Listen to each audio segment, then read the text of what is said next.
ایوب علیہ السلام کو اللہ تعالیٰ نے انتہائی بیماری کے ذریعے آزمایا تھا۔ یہ جو عوام کے اندر مشہور ہے کہ ان کے جسم میں کیڑے پڑ گئے تھے اور وہ کیڑا کو نیچے اترتا تھا پھر اٹھا کے اپنے اوپر رکھ لیتے تھے، واٹ نان سینس دس یار۔ یعنی یہ انبیاء کرام کا کون سا کریکٹر آپ لوگوں کے سامنے پیش کرتے ہیں؟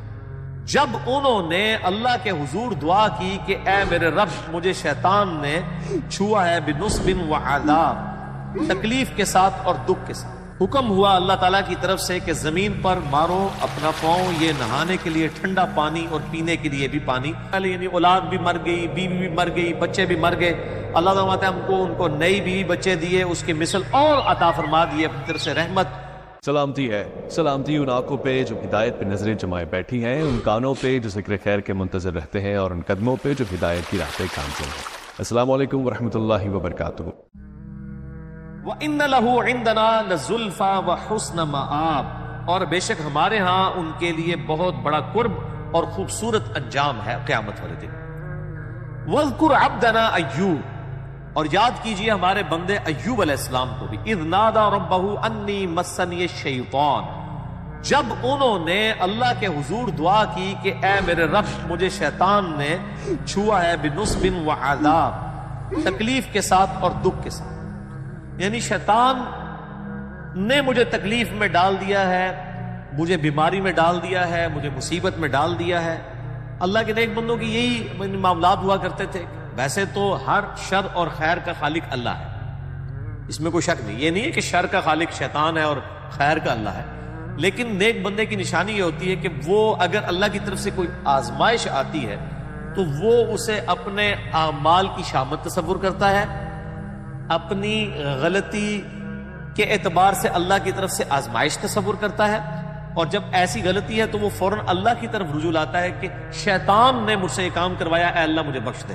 جس طرح کہ حضرت موسیٰ علیہ السلام سے جب وہ ایک قبطی اور ان کا وہ قوم کا بندہ آپس میں لڑ پڑے، سورۃ القصص میں آتا ہے، تو انہوں نے مکہ مارا تو وہ بندہ ہی مر گیا۔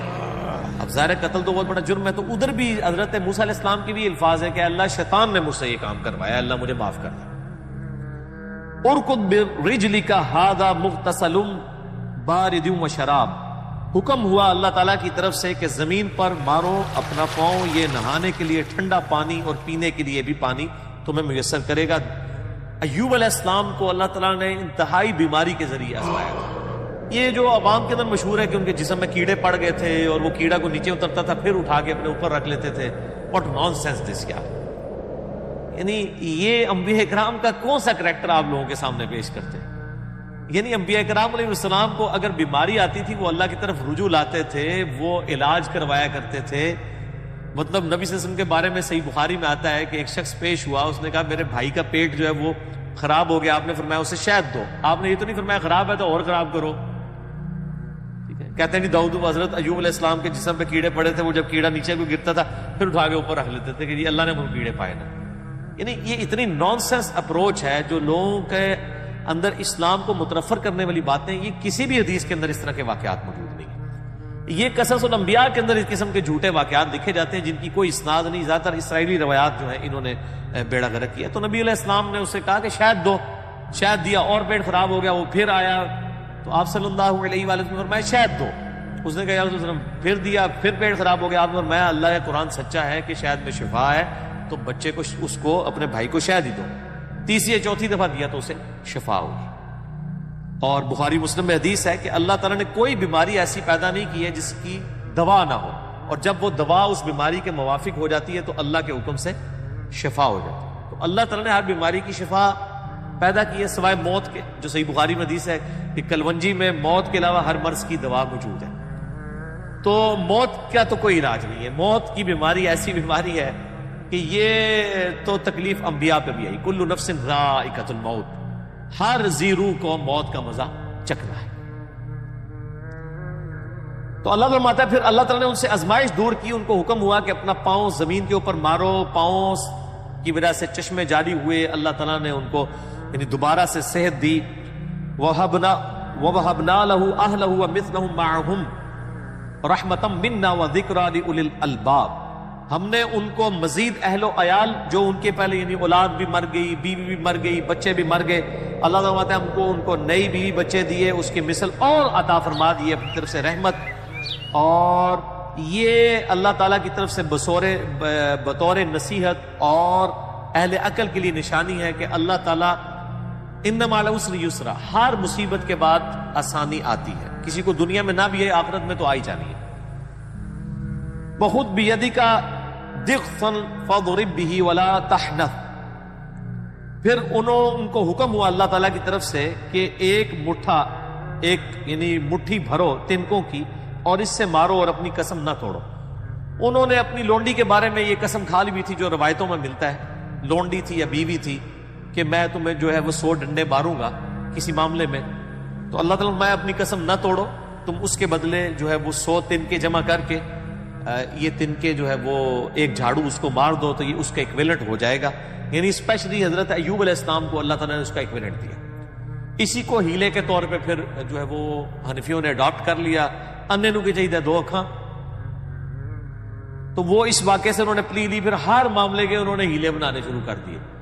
یعنی فتاوی عالمگیری میں لکھا ہوا ہے کہ اگر کسی عورت کے پاس جو ہے وہ 7.5 تولے سونے سے زیادہ سونا موجود ہے تو وہ سال پورا ہونے سے 1 دن پہلے اپنے خاوند کو سونا گفٹ کر لے تو اس کو زکات نہیں دینی پڑے گی، کوئی سال ہی نہیں پورا ہوا۔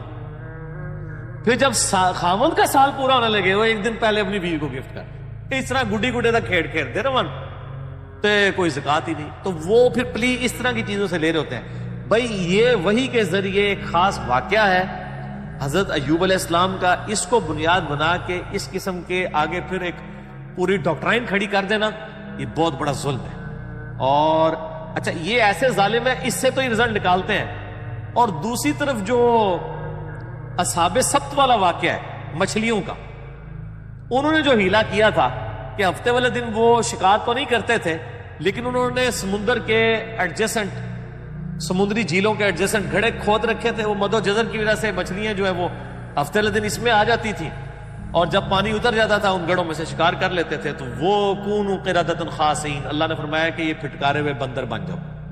اچھا وہ ہیلا بازی کی جو سزا ہے وہ کسی کو نظر نہیں آتی کہ اس قسم کے ہیلے بنانا اور اللہ تعالیٰ کے احکامات کا مذاق اڑانا، یہاں تو کوئی اللہ کا حکم ٹوٹا ہی نہیں ہے۔ ایک انہوں نے منت مانی تھی، اللہ تعالیٰ نے فرمایا کہ اس قسم کو توڑو مت، تم اس طریقے سے اس کی جو ہے وہ کر لو۔ اس سے وہ اتنا بڑا ایکسٹریم رویہ جو ہے وہ اڈاپٹ کر لینا یہ بہت بڑا ظلم ہے۔ آگے بیٹھ، آگے ادھر دروازے پہ نہیں، آگے، ٹھیک ہے، یہ بہت بڑا ظلم ہے۔ تو اللہ تعالیٰ فرماتا ہے کہ ہم نے کہا قسم مت توڑو، انا وجدناہ صابرا، ہم نے ان کو بے شک صبر کرنے والا پایا تھا، نعم العبد، کتنی خوبیوں والے بندے تھے ایوب علیہ السلام، انہ اواب، وہ بھی ہماری طرف متوجہ ہونے والے تھے بے شک۔ واذکر عبادنا ابراہیم و اسحاق و یعقوب، اور یاد کیجئے ہمارے بندوں کو، ابراہیم علیہ السلام کو، اسحاق علیہ السلام کو اور اسحاق کے بیٹے یعقوب علیہ السلام کو۔ اولي الایدی والابصار، کتنی ہی قوت اللہ نے ان کو دی تھی اور کتنے ہی روشن بصیرت والے وہ لوگ تھے۔ انا اخلصناہم بخالصۃ الذکر الدار، ہم نے ان کو اپنے لیے مخلص کر لیا تھا، اپنے لیے خالص کر لیا تھا، چن لیا تھا، اس اعتبار سے کہ وہ آخرت کی یاد ان کے دلوں میں ڈالتی تھی۔ یعنی اللہ کا چنا ہوا بندہ وہ ہے کہ جو آخرت سے غافل نہ ہو، ہر وقت آخرت کی یاد اس میں ہو کہ اللہ کے حضور میں نے پیش ہونا ہے، اپنے اعمال کا حساب و کتاب والا معاملہ ہونا ہے۔ اس وجہ سے انبیاء کرام کو اللہ تعالیٰ فرماتا ہے کہ ہم نے چنے ہوئے بندے تھے، یعنی وہ چنے ہوئے بندے اس اعتبار سے تھے کہ گاڈ کانشسنس تھی، تقویٰ تھا، آخرت کی یاد تھی ان کے دلوں کے۔ اس کا یہ مطلب نہیں ہے کہ وہ چنے ہوئے اس اعتبار سے تھے کہ وہ لوگ کہتے تھے جو ہمارا مرید ہو جائے تو ہم تو اس وقت تک جنت میں نہیں جائیں گے جب تک ان کو ساتھ جنت میں نہ لے جائیں۔ وہ خود بھی اپنی جنت کی فکر میں ہوتے تھے، خود بھی آخرت کی طرف، اللہ کی طرف رجوع لانے والے ہوتے تھے۔ وَإِنَّهُمْ عِنْدَنَا لَمِنَ الْمُصْطَفِينَ الْأَخْيَارِ، اور یہ حضرات ہمارے نزدیک چنے ہوئے بندے اور بہترین لوگ تھے۔ مصطفیٰ کہتے ہیں چنے ہوئے کو، نبی صلی اللہ علیہ وآلہ وسلم کا بھی ایک نام مصطفیٰ ہے۔ وَاذْكُرْ إِسْمَعِيلَ وَالْيَسْعَ وَذَا الْكِفْلِ، اور یاد کیجئے اسماعیل علیہ السلام کو اور یسع کو اور ذو الکفل کو، یہ سارے انبیاء ہیں بنی اسرائیل کے۔ اسماعیل علیہ السلام جو ہیں وہ حضرت ابراہیم علیہ السلام کے بیٹے ہیں، باقی جو ہیں وہ بنی اسرائیل میں سے، وَكُلٌّ مِّنَ الْأَخْيَارِ، یہ سب کے سب لوگ چنے ہوئے بندے تھے. هذا ذکر، یہ ہے نصیحت. وَإِنَّ لِلْمُتَّقِينَ لَحُسْنَ مَآب، بے شک پرہیزگاروں کے لیے بہت ہی عمدہ ٹھکانہ ہے. یعنی قرآن کے ذریعے نصیحت کی جا رہی ہے، لیکن اس نصیحت کے بعد جو پرہیزگاری کی روش اختیار کرے گا اسی کو جنت ملے گی. دودھ پینے والے مجنوں کے لیے کوئی جنت نہیں ہے، بلکہ جو شخص اللہ کا تابع فرمان ہوگا اسی کے لیے جنت والا معاملہ ہوگا. ٹھیک ہوگا جی. اللہ تعالیٰ سے دعا ہے جو حق بات میں نے کہی اللہ تعالیٰ ہمارے دلوں میں راسخ فرمائے. اگر جذبات میں میرے منہ سے کوئی غلط بات نکل گئی، اللہ تعالیٰ ہمارے دلوں سے ہی محو کر دے. ہمیں کتاب و سنت کی تعلیمات پر عمل کر کے دوسرے بھائیوں تک پہنچانے کی توفیق عطا فرمائے. سبحانک اللہم و بحمدک، اشہد ان لا الہ الا انت، استغفرک و اتوب الیک، وما علینا الا البلاغ المبین. جزاکم اللہ خیر، احسن الجزاء.